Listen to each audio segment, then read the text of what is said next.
exactly what's happened? I just had a 12-year-old boy show up here at my front door asking for help. And he's said he just came from a neighbor's house, and he's hungry and he's thirsty. Oh, can you imagine being 12?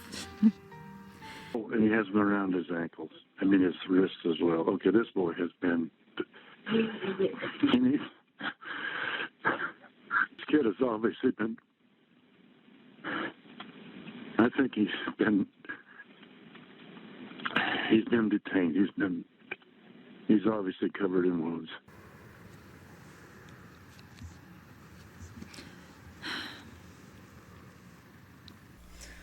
So I know I've been really going in on this whole Jodi part of the story, so I feel like now it's time to broaden that scope a little bit and take a step back and start looking at the connections within connections. And predominantly, how did Ruby and Kevin Franke become a part of this nightmare that is now sweeping the news, the nation? Plus, during my research into Jodi, I definitely ran across some interesting stuff, and I think it helps corroborate some more of the timeline as far as when Ruby and them joined in, and corroborate some of the inner relationships that were going on with some of these more prominent people on the ConneXions platform. These people, I've now come to coin them as the Core 6. So we'll be definitely diving deeper into all of that, but before we get into it, I do want to say, as always, everything in this video is opinion and alleged. It is all public information that I'm gathering and sharing. I do encourage that everybody go out and do their own research and formulate their own opinions. And above all else, please be kind and respectful to others. We're all here trying to just put the pieces to this crazy puzzle together. And sometimes the public's help does wonders. Alright, let's go ahead and jump into this.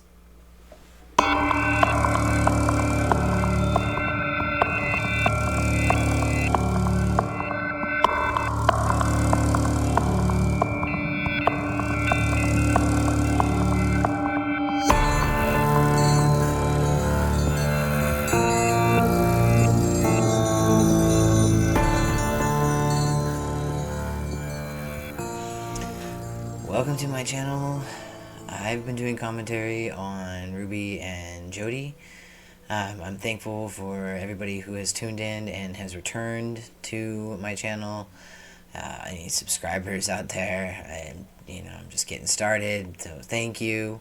If you're new here, again, so am I.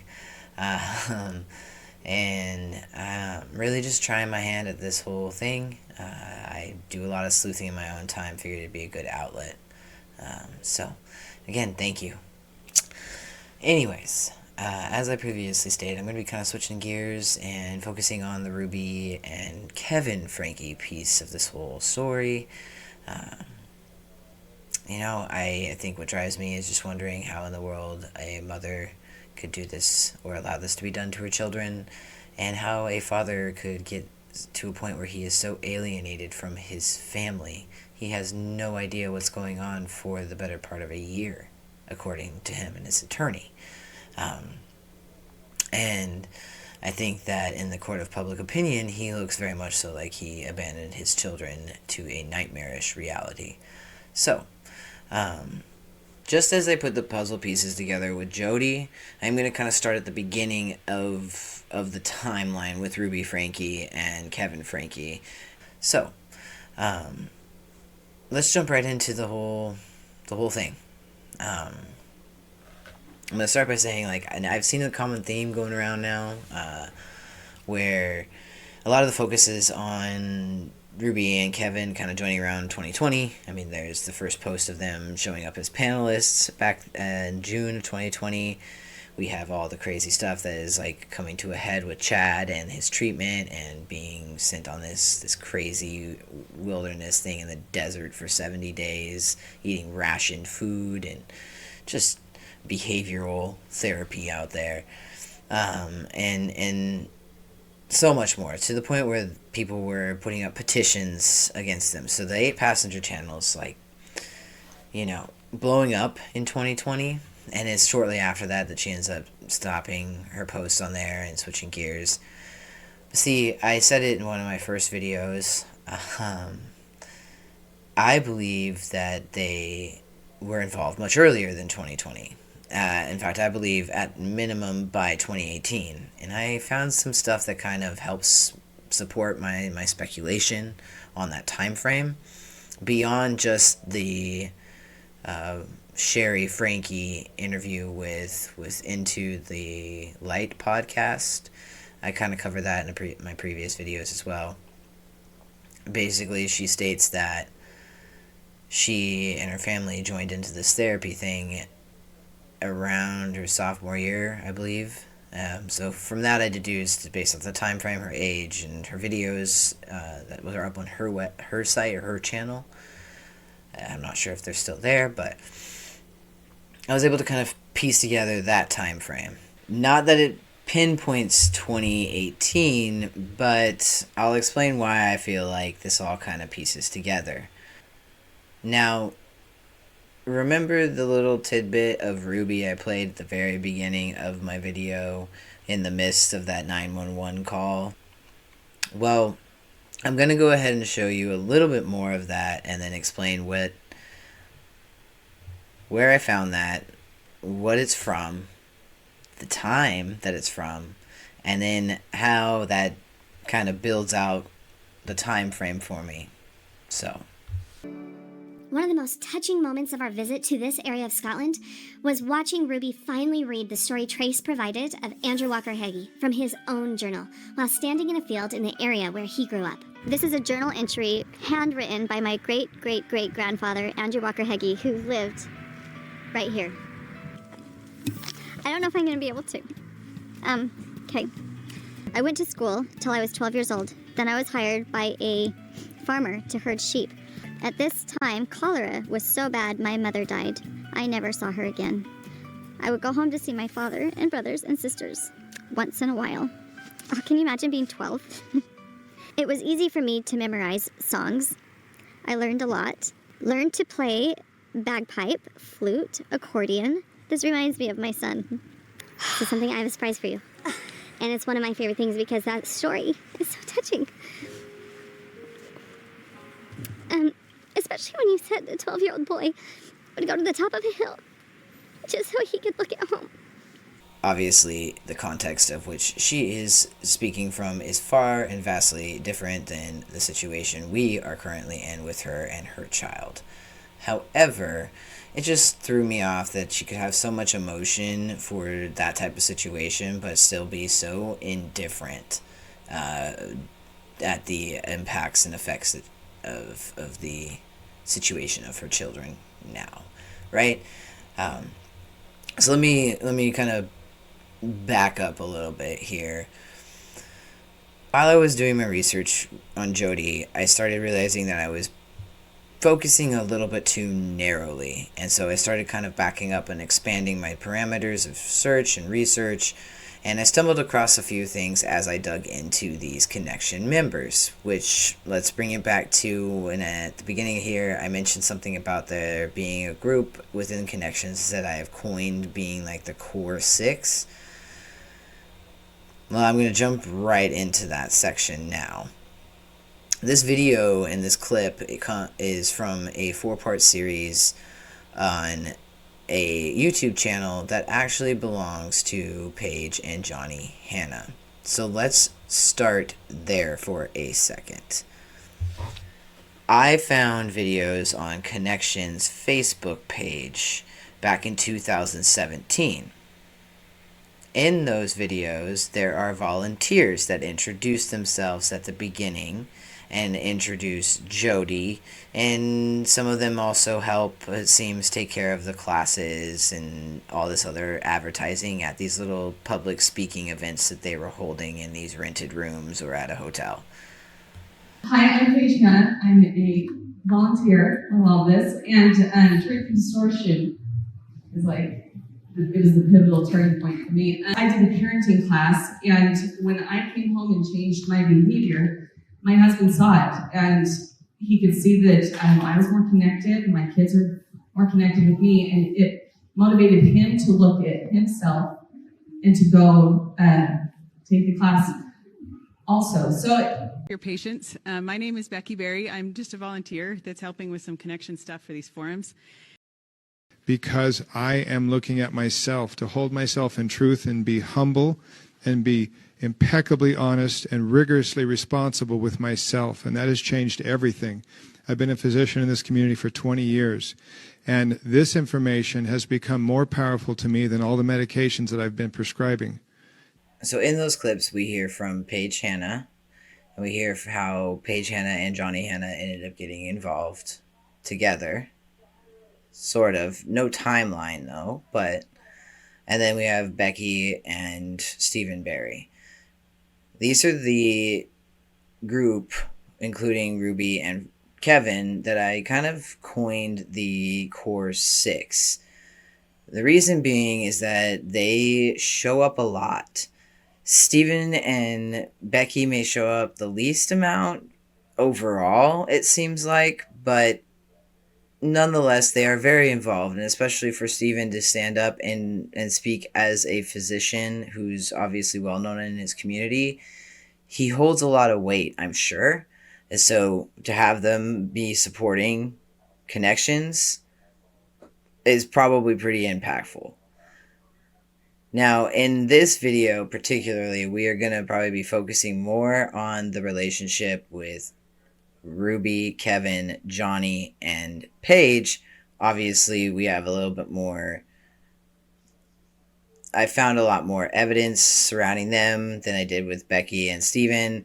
There's a couple things where Becky and Paige and Johnny and Stephen, they all went on this trip to Lake Howell in 2020 together.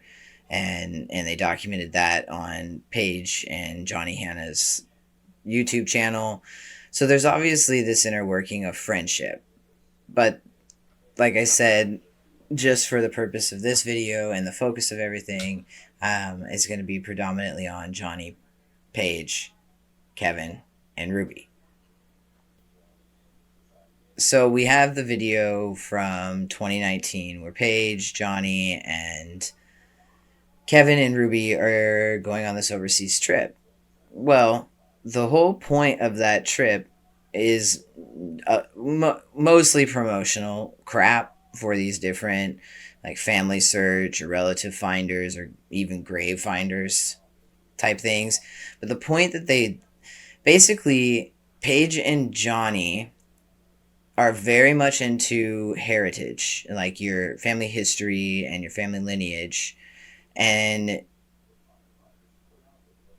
from a interview that Paige did in 2020 with this like ConneXions experiment thing, it's separate from Jodi and all of that. It was like this some type of ConneXions experiment with family lineage and things like that. I didn't research that part so much. I just found the interview and was like, holy cow. So in that interview in particular, Paige explains how they helped Ruby and Kevin find out about their family and their heritage. Stuff all day. We have so many cool things to talk about. Another thing I wanted to talk about I love how open you are with sharing about the mental health aspect of it, sharing what your own family's doing. I loved following along back, I want to say it was October, November for OUSTED London, where you went with Ruby Frank to the UK to help her uncover her roots, her startup story. We would love to hear a little bit more about that and what that was like. Oh, absolutely. So that trip, so my husband and I took Ruby and Kevin Franke to London first for RootsTech, and then we went up through a few cities in England and then up to Scotland, over to Ireland and home. And along the way, we taught Kevin and Ruby different stories about their lines. And this couple did not have any passion, any desire to do family history whatsoever. And it was just so funny because they didn't know that much about where they came from, aside from the little things that their family had told them. What? It was just so shocking to him. And just that piece alone, telling him who he was related to, woke Kevin up to really that he knew nothing about himself. It was a really, really good realization and so amazing. And the whole trip, Johnny and I were in the front seat driving, and Kevin and Ruby were right behind us. And Kevin was on his phone the whole time. And I thought he was just like checking Facebook, but he was studying on Wikipedia about this line. It's like the whole time. And then we would stop at a restaurant, and he would tell us all about these people. So yeah, Paige makes a point to state that Kevin and them didn't seem so interested before, didn't have any idea, and so they made this whole trip to teach them about their lineage. Here's the thing, though. They are doing all of this within the realm of the ConneXions Classroom and the principles of truth and all that other crap. Paige literally talks in this same interview about the way that they tell stories and the fact that it was about tracing back mental health and the pain in their ancestries so that they knew how they were impacted today. And he traced it all the way down to where there was pain. And that's my passion behind all this. And you mentioned it. It's seeking the pain, because it's the pain that's going to teach us. It's the pain in our own lives that teaches us anything. But and I mean, I understand that, like,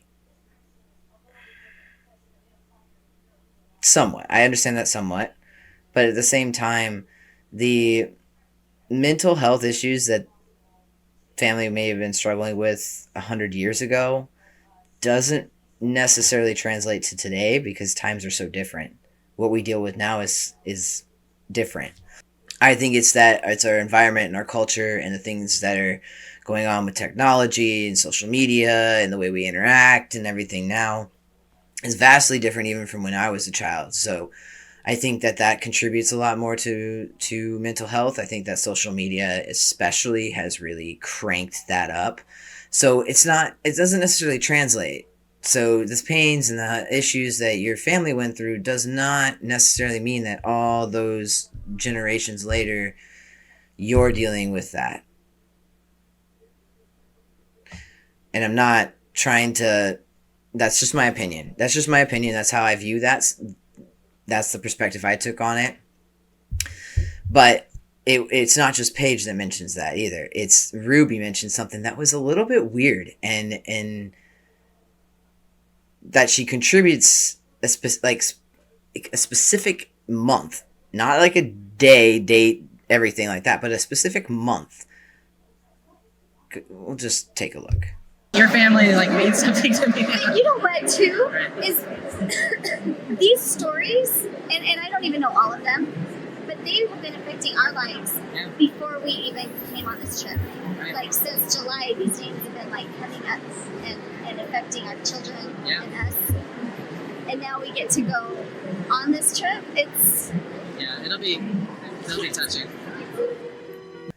So in that video clip, Ruby is talking to the guy who kind of put together this whole thing for Ruby for her family history. I think it's specifically in relations to following that one particular relative, which I have no idea why that relative was so important. I didn't really look into that, but he's explaining how after doing all this work, he feels like her family's important, and she goes straight into this. I feel like the guy's face is probably like, what the fuck, But she goes straight into this whole, we've been seeing these types of things, these issues since July. So, July of 2019, because they went on this trip. This whole thing is filmed in October of 2019, posted in November of 2019. So 6 months prior to that, we're still in the middle of 2019, but we also know that with these court records and police records being released to the public and the media covering it on several different media platforms, there have been little snippets talking about how there was a lot of phone calls, over a dozen, phone calls to the police, and the police having to come out to the home all the time. Well, if you look at the dates associated with a lot of those calls, you'll see that in about 2018, that they have calls relative to juvenile situations. So I'm not sure, but that just, again, this is like, it's speculation, but it's very coincidentally close and seems to fit very well into the timeline. So this kind of brings us to the current. We all kind of know already what is going on between 2020 and now. There's been a lot kind of covered on that time frame and in talking about the parenting tactics and things that got questionable and concerned the public. So now I kind of want to jump into some of the current events and the facts that we know at this time and place a little bit of my thought process, what I'm questioning and speculating on. So over this last week, some more information has come out, and some body cam footage and stuff like that from police on the day of their arrest has been released now. We started getting a little bit more of a clear picture as to what maybe happened that day. Originally, when everything broke, we thought that, the public was kind of under the impression that all children were there. Then it got confirmed that no, only 2 children were there and the other children were at Ruby's home in Springville. Well, now we've got it even more nailed down to the fact that they were in American Fork, which is only about 20 minutes away.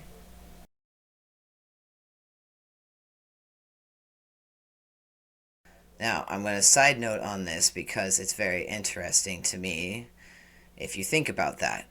If we go back to when Kevin's lawyer spoke with Law and Crime, Kevin's lawyer says that Kevin got a phone call and knew about the situation beforehand because Ruby called him and saying that he needed to get the kids. Where was he when he found out about this? He was at work. And how did he find out? He found out on the news? Did someone call him? He got a call from Ruby. He got a call from Ruby Franke? Correct. You mean while after she was arrested? Before. Knew they were coming for her and called him and said, this is an emergency. Even though she hadn't reached out to him for months and months and months before that, she reached out to him when it was an emergency, knowing she could rely on him to help his kids. So based off of the way that they present that conversation, at least the way the lawyer presents it, is Ruby was asking Kevin to go down to Ivan's. He didn't even know his kids weren't even in town, that they were so far away down in Ivan's St. George area. We now know that the other 2 minor children were picked up by Pam Botcher, whose name has been circulating around out there. How she came to be in possession of them is what intrigues me. Ruby, this is based off of Pam's statement to the police, Ruby called Pam at around noon and told her that they were having a family emergency and that she needed Pam to pick up her kids. Based off of the news article on 2KU TV News, it would seem that they were working at the rec center, or both were at the rec center. Pam was instructed to go pick them up from there and bring them home. One of the children said had to leave work and said it was for a family emergency. So my question is, why did Ruby call Pam to pick up the 2 children that were in Kevin's vicinity and very much so capable of being picked up by him from the sounds of it? But she calls Pam and has Pam pick up those children and then calls Kevin. Either before or after, no timestamp was given to that phone call, to have him pick up kids or worry about kids down in Ivan's. Maybe there's some maybe I'm just looking into that too much. I don't know, but it was just really weird to me because it's not a short drive. American Fork is very close. The kids were very close, but Ivans is a ways away.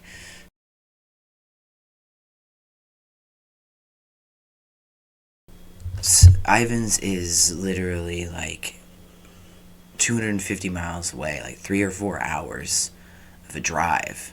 So maybe I'm looking into this too much, like I said, but at the same time, why in the world have the kids, like, why call 2 people to take care of it? Why not Kevin be taking care of all of it then, in that case? Why are you having Pam come get your kids? And I mean, American Fork from Springfield is only 20 minutes. Then the body cam footage that's corroborated by the police even. It doesn't make sense that Kevin didn't have any involvement in the 2 kids that he was closest with, like in the vicinity of. So that part just like really stood out to me. I had a sidebar on it because weird, right? And also now, it kind of segues into this next little chunk here. Okay, so let's do a quick recap, okay? I've went over the fact that Paige and Johnny and Becky and Steven were all involved in ConneXions at minimum by 2017 based off of the videos that we were able to find on Facebook, right? Then, intro to Kevin and Ruby Franke. Again, I'm sticking with the 2018-ish time frame, maybe at the end, but I think it was still a part of 2018 when they actually joined in, because then we have the video of them going overseas with Paige and Johnny in 2019. Why I think there has to be a cushion more of time is to get bought into these things, is to be taught these things and to be really buying into them.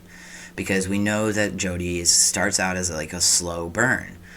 So, and also, the reason why this core 6 seems so important is I think that it was a perfect storm for Jodi. She had three couples solidly, panels, speaking at every event. There's one other couple that turns up quite a bit in some of their personal videos. Curtis and Laura, they were separated like for 3.5 years, some crazy crap, and Ruby and Kevin like have this shocked like reaction to them finally getting together under the same roof. Not that they ever divorced or anything, but they were separated, weren't living together for 3.5 years, and Ruby and Kevin had that response, right? So again, that also tells me that there's been, that was 2020, 2021, there's been some background here. There just has to be. So it comes back to the fact that those 3 couples were strong couples.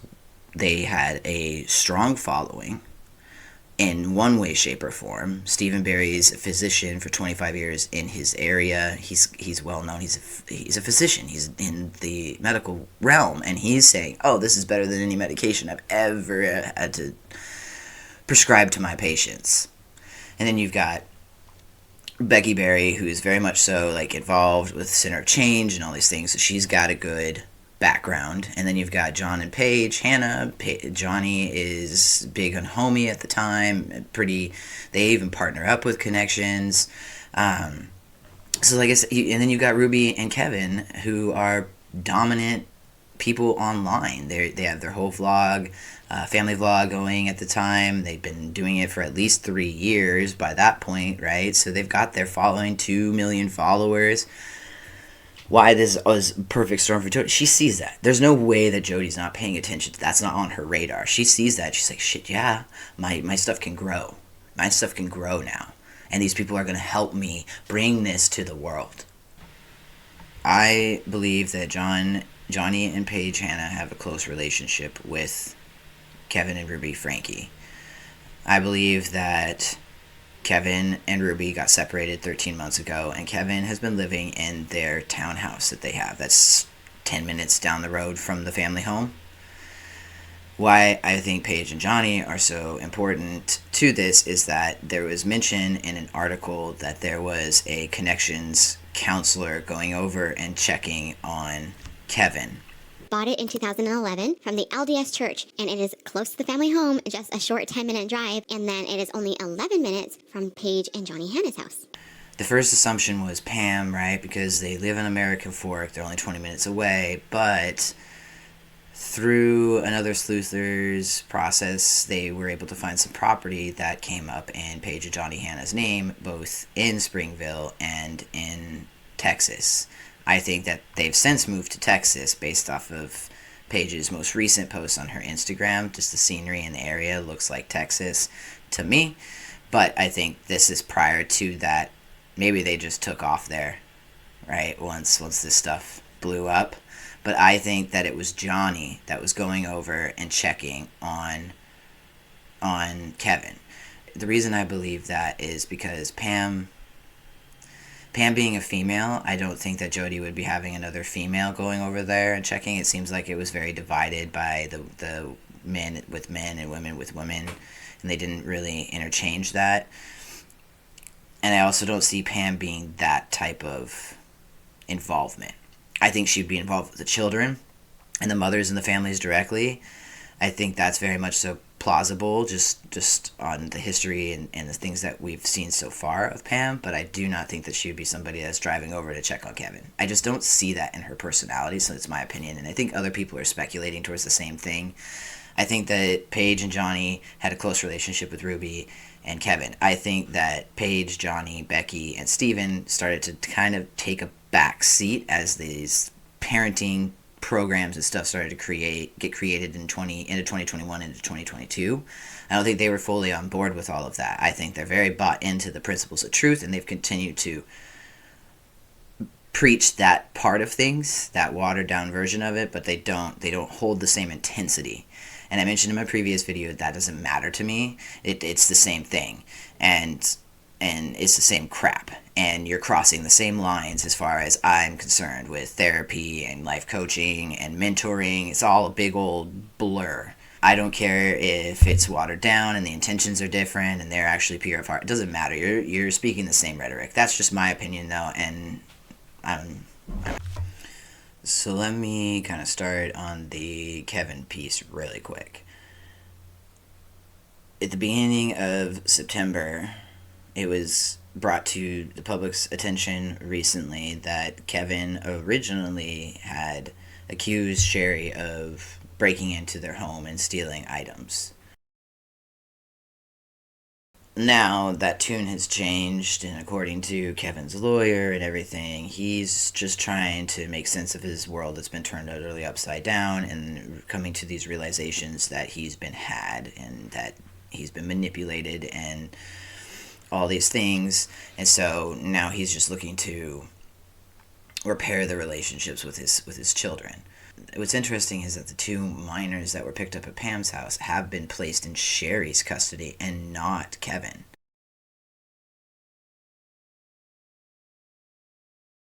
And I think that's fair. I go back and forth with Kevin because I do understand that Jodi has a pattern and that she does isolate the men from their women, and the husband and wife dynamic gets totally obliterated by Jodi, and that's literally her goal.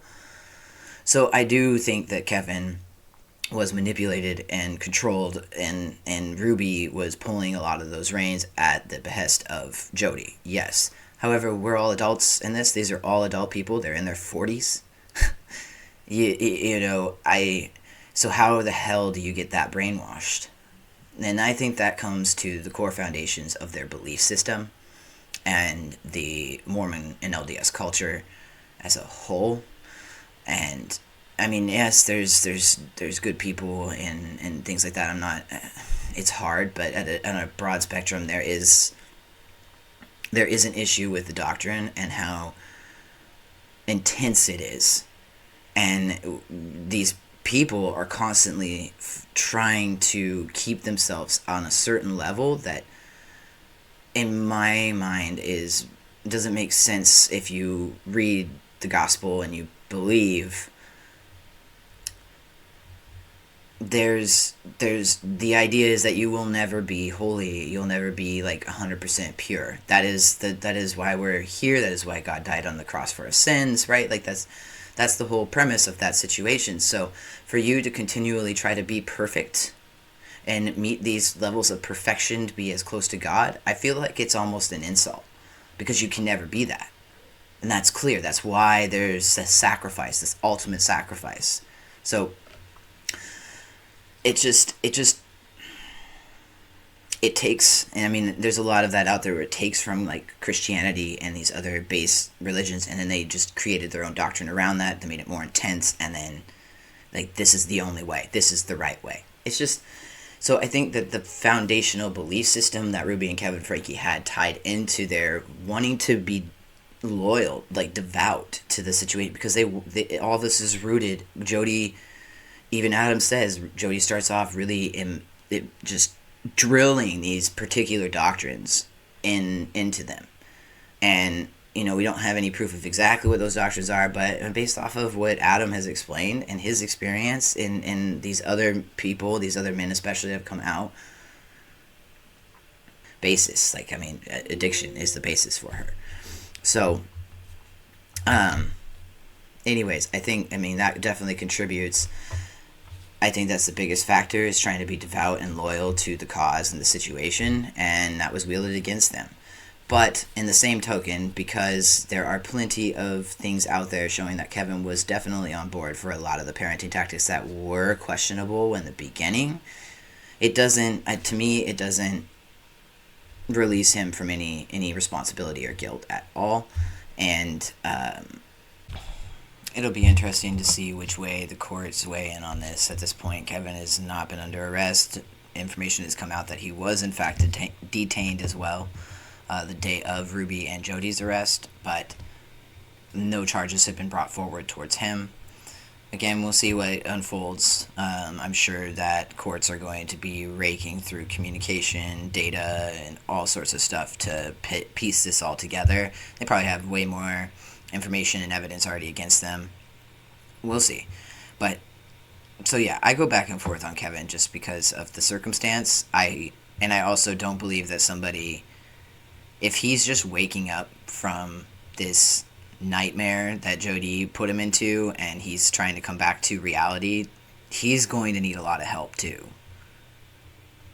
So I think it's really sad, because this family is probably going to be broken apart for a while they're mending and putting these pieces back together. Because we're talking, if my timeline's correct, and based off of the things that started happening and coming to the public's eye by 2020, these kids have been abused for 5 years in some way, shape, or form, if not prior to that, right? But the intensity of the abuse, at minimum, it's probably been about the last 3 years, and it's just gotten worse and worse from the sounds of it and the situation that we're seeing now. So it's just heart-wrenching, honestly, if we take a look at the children. And so I think I'm going to kind of round it off here. I do want to, since this just came up in the last 24 hours, I thought it was really interesting. I've been looking into Pam a little bit. She's definitely been one of those sus people. I haven't found personally a whole lot of information that I feel like is concrete enough. I have a lot of speculation around Pam, but this and this particular body cam footage of her, I'll just go ahead and play it here. We're going to end on that piece. Yeah, I just have a few comments to make about that, because considering that Jesse Hildebrandt in their interview mentioned that Pam was always at Jodi's house when they were there, and that there's that statement in and of itself tells me that she's well aware of it. And then when you see the shit she says in this body cam footage, I'm sorry, there's no way. I mean, for me, it was just like instantly, her whole body language, the questions she's asking, the lack of shock on her face at some of it, besides the safe, which was even still, it was still indifferent to me. I didn't see the same emotions. Like, if this was my friend, I would be like, "Are you kidding me? You've got it wrong. I can't imagine that's what's going on." No, she just accepted it. Let's take a look. My granddaughters, those are my friends' daughters. Okay. So your friend's daughters then? Yeah. Okay. Yeah. Is Ruby Franke's daughter. Okay. And she's a friend of ours. She comes over and helps me every once in a while to do cleaning and stuff. Okay. So this is what happened, okay? Her parents were in the situation of a child abuse allegation. Okay. DCFS made the report and went to the house and found children malnourished and locked in a safe. Okay? In a safe? In a safe. Okay? Okay? Okay. So as long as she's not tied up and bound because you I did make her scrub. do something, I did make her scrub the floor, and they vacuumed and stuff because I have company coming tonight from Costa Rica. Okay. So, but she did it of her own free will. We had lunch. Yeah. We went to Rolly's farm and had ice cream. Okay. So I don't understand why having her come to my house. Who, her? Yeah. Because they don't know whether it was voluntary or not. I think it's the first I problem. see. Okay. And the second problem is, since those children are, I don't know the full details of how mistreated or how malnourished those children are. Okay. All I know is that's the words and treatment that they used. Yeah. Which means that they are severely concerned of her well-being and every child that's in that home. Okay. So they'll just have to talk to her and Because there has been, you may be a good person, but there's a lot of people in this world that aren't. right. Well, if DCFS is supposed to take her, then they can take her. I mean, I'm not going to try to fight that. I mean, So DCFS will come for their part first, and then the detective. So they're just Munford going is to ask her coming if she to talk to you. came willingly to my house and if I everything's think, okay. And she has to be taken into state custody. Oh, she does. Okay. Because I think her parents were arrested. Okay. What a cheeky little... I did make her scrub the floors because they have company coming up. I mean, oh my god, what a cheeky little thing, I swear. So again, just pointing out the body language. Like, there's like, just indifference. There's no emotional response. And I know I said, like, if this was my friend, I'd be like, because I mean, I wouldn't have friends that would do this, I would hope. I mean, if I did, I would be seeing the signs. I'm sorry, there is no way that things were not visible. There was no way. There's just no way, especially knowing the history. Pam is somebody who was according to Jesse, always reporting back to Jodi on whether or not Jesse was abiding by the rules and the bullshit that Jodi was putting them through. So, and that was 10 plus years ago. So there's just the fact that Pam doesn't have like a really like visceral emotional reaction to the atrocities that are being told to her about the children. It to me, when she's like looking like that, she's thinking like, where am I screwed? Am I going to get in trouble now? Am I screwed? She's only worried about herself and how she appears in all this. And exactly why she never gave any comments to the news. She isn't doing anything. She's got little minions running around trying to stop anybody from spreading the truth. I hate that word, but the truth online about her involvement. She's a freaking president or whatever she's on ConneXions Classroom. And there's a whole, if you go to KU TV, there's the whole video. It's a lot longer than this. I just took out the little pieces that were really important. There's another part where she's literally talking to the DCFS agent, and she's literally acting so flippin' dumb about what ConneXions is. She says like, oh, this is how I met them, through ConneXions, but well, what is ConneXions? You're literally listed as one of the top people on there, on the website. Do we forget that?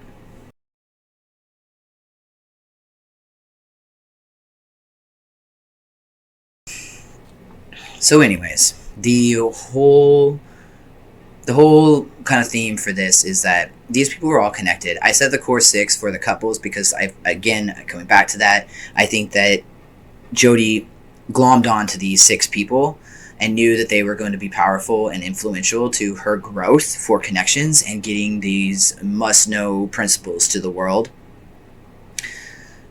So she spent a lot more time on them. She gave them, it almost feels like there's like special treatment. They're put in the spotlight a lot more. And so obviously you develop friendships. Well, I'm sure that if there's a little bit of a disagreement on the parenting tactics, if Johnny was in fact the one that was going over and it wasn't Pam, now again, that's speculation. My opinion is it was Johnny and not Pam, but maybe we'll find out eventually. But if Johnny was going over there and checking up on Kevin, then that further proves to me that they are very much so still believers at the core of this principles of truth and the ConneXions Classroom's foundations. Because why else would you be going over and counseling, which you're not a freaking counselor, somebody as a ConneXions person? I just think it's all in the backdrop for these people. I think they're still technical, and the fact that that's ConneXions Classroom still operating essentially, and because it can sidestep the therapeutic aspects, because it's not supposed to be therapy, it's coaching. It's probably still operating with these people. I don't know. We'll see as this business stuff maybe comes out. I'm really hoping more information, is coming out soon. I know that there's been rumor that the court date's supposed to be set for the end of this month. Fingers crossed, we'll know more. But this is all interconnected.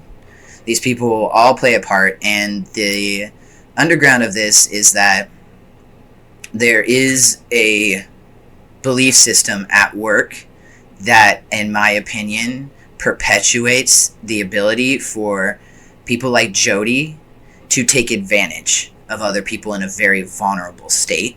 And it's through and through. If you look at a lot of the other cases that are going on within just the LDS and their therapeutic references, it's pretty intense. So I just want to kind of shed light on that. I did want to put those connections together because, like I said, everybody's kind of talking about it being in 2020.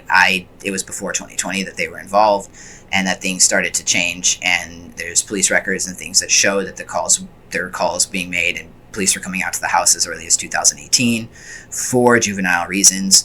So, again, recap on it. Johnny and Paige and Ruby and Kevin are very close. Becky Berry and Stephen Berry are a part of that mix. Like I said earlier, there's trips that they took together with Johnny and Paige to Lake Howell and other things I'm sure that went on that are not on their pages or documented on their vlogs. We also see a bunch of videos with Stephen Berry, Becky Berry, even Pam on these retreats and things like that. So the heavy involvement and the friendships and the interconnections that were going on in the midst of it, they all play a part to all of this. And I hope that it's a wake-up call for the people that were sitting on the perimeter. It was passive. Whether she turned the blind eye or not, I touched on this before, it still makes you guilty because you let it happen. You didn't do anything to stop it. And so, again, these people are all intricate pieces to this puzzle, and I feel for the children that are going to have to pick up the pieces of their parents' poor choices, and these kids are going to be without their mother, and under these circumstances they are definitely better off, but now they're going to have to be deprogrammed as well. It's all just sad, but thank you for tuning in. I'm working on another video. I'm not 100% on that direction just yet, but stay tuned. And thank you for joining in on this. Hope you got something from this, and I hope you have a wonderful rest of your day.